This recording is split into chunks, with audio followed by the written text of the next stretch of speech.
Olá, eu sou Selene Duque e esse é meu canal Papo de Educadora. Aqui eu conto histórias interessantes, divertidas da minha vida como mãe e como professora. Quando o meu filho caçula estava na faixa de idade entre 10 e 14 anos, nós tínhamos a possibilidade de viajar em outubro, naquela semana entre 12 e 15 de outubro. Os filhos mais velhos já estavam na universidade, já estavam com compromissos de trabalho, então só o caçula podia viajar conosco. E nós tínhamos a possibilidade de conseguirmos dispensa naquela semana.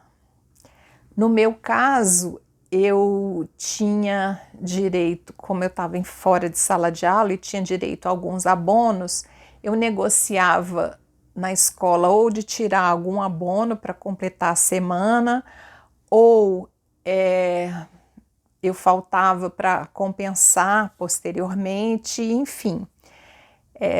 Quando era possível, nós intitulamos essa viagem de Semana Nordestina. Vocês sabem que no Brasil, no segundo semestre, a parte do norte do país, norte e nordeste, chove menos, então é uma ótima oportunidade de viajar sem ter aquele problema de verão, de estar muito cheio, enfim. Como fazer então com o caçula que ia perder aulas? Eu fui à escola e conversei com a diretora e com a professora dele e sugeri dele dar uma aula quando voltasse da viagem sobre o que ele tinha aprendido naquela região do Brasil que a gente tinha visitado. A professora achou muito interessante, o meu filho já tinha topado isso e assim foi feito. E o que eu quero contar hoje para vocês é que tem umas 2 semanas, mais ou menos, ele estava fazendo uma arrumação no quarto dele e ele veio com uma caixa de sapato, dizendo assim, olha mãe, o que eu achei aqui daquela viagem que a gente fez a São Luís, do Maranhão, nos Lençóis Maranhenses, o material que eu levei e dei aula na escola. E eu falei, eu vou jogar isso fora. Eu falei, não, joga fora não, que eu quero contar essa história. É muito interessante. Então era assim, na viagem, quando a gente voltava, a gente trazia alguns materiais da região. Então, no caso de São Luís, o que ele trouxe para dar aula? Ele trouxe aqui a representação do Bumba Meu Boi, para contar sobre essa festa folclórica da região.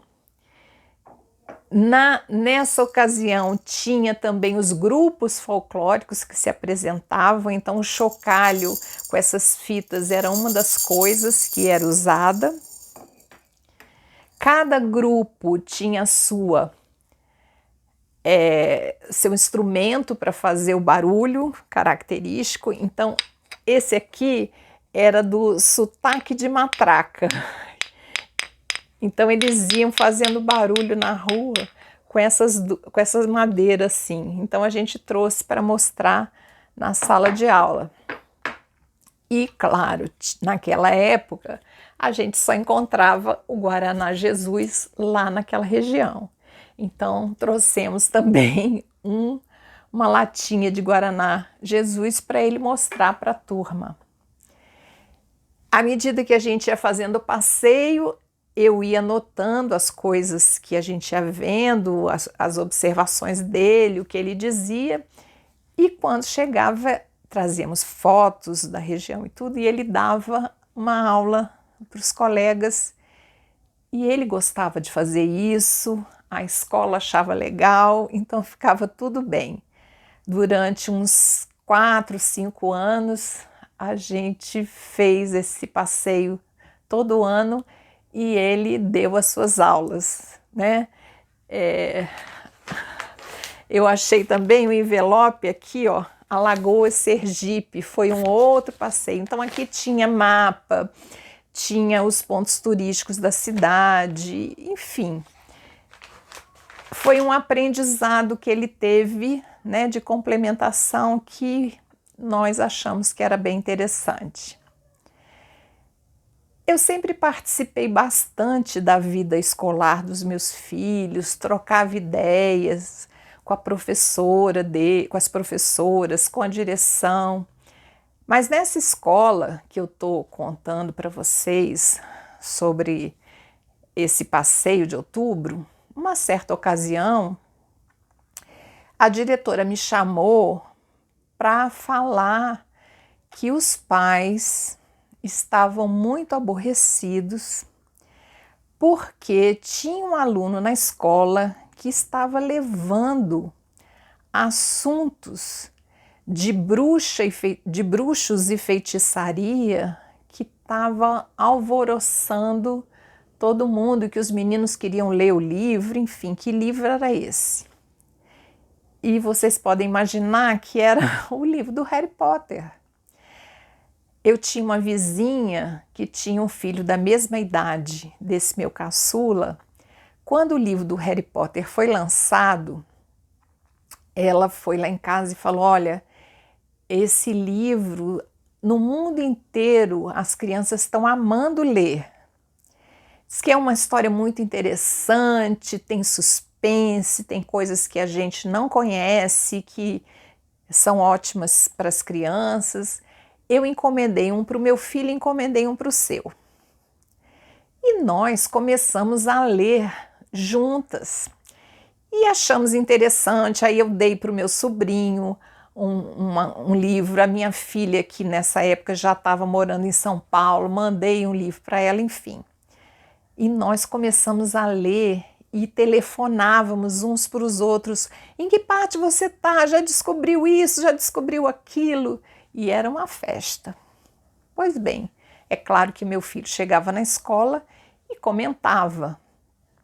E os pais começaram a ficar indignados com isso. A diretora então perguntou se eu não me importava dela marcar uma reunião e eu ir conversar com os pais. Eu falei, claro que não, vamos lá. No dia da reunião, eu cheguei, me apresentei, a diretora falou quem eu era e tal, e eu comecei a falar do livro, das coisas interessantes que tinha no livro, por que ele chamava tanta atenção, que tudo que chegava de novidade em casa, que eu participava, que eu lia com meu filho, e que esse livro era um livro muito interessante para as crianças. E que na questão de bruxo, feitiçaria e tudo que eles estavam achando, se a gente fosse olhar na literatura infantil clássica, a gente ia achar tudo isso lá. E nunca foi um grande problema. Então, por que esse livro tinha se tornado um problema na escola? O que eu achava de positivo, além da história ser interessante, é que os livros do Harry Potter, foram 7 volumes, eram volumes muito grossos. Então era de muita leitura. E isso motivou meu filho. Ele já gostava de ler, mas ele passou a gostar mais ainda de ler.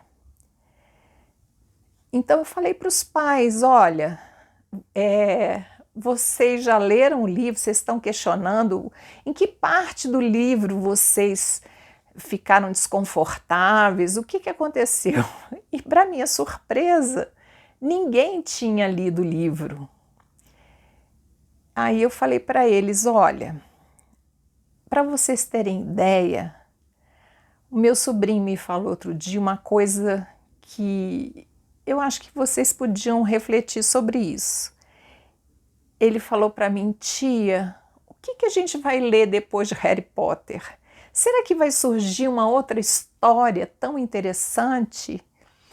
Aí eu falei para ele assim: é claro que vai surgir, sempre vai surgir. Mas enquanto a gente puder curtir o Harry Potter, vamos curtir. E assim era, né? Eu quero agradecer muito a autora do Harry Potter, Joanne Rowling, por um motivo muito especial. Um dos livros, além da obra que eu adorei, um dos livros do Harry Potter custou chegar no Brasil e só tinha em inglês. E o meu filho estava louco para ler o livro e nós conseguimos um exemplar em inglês e ele leu o livro inteirinho em inglês. E a partir dali, ele deu um salto no aprendizado da língua que foi surpreendente. Então, também a minha gratidão, porque se a história não fosse tão interessante, isso não teria ocorrido. A história de hoje mostra que às vezes, né, a gente tem os preconceitos sem conhecer das coisas, simplesmente por um pré-julgamento. E a diretora me relatou depois que os pais pararam de falar no assunto e que muitos liberaram, né, para os filhos lerem e trocarem ideias e tal. Até hoje, algumas coisas do Harry Potter a gente conversa e brinca, né? Ah, vou já botar uma capa da invisibilidade aqui.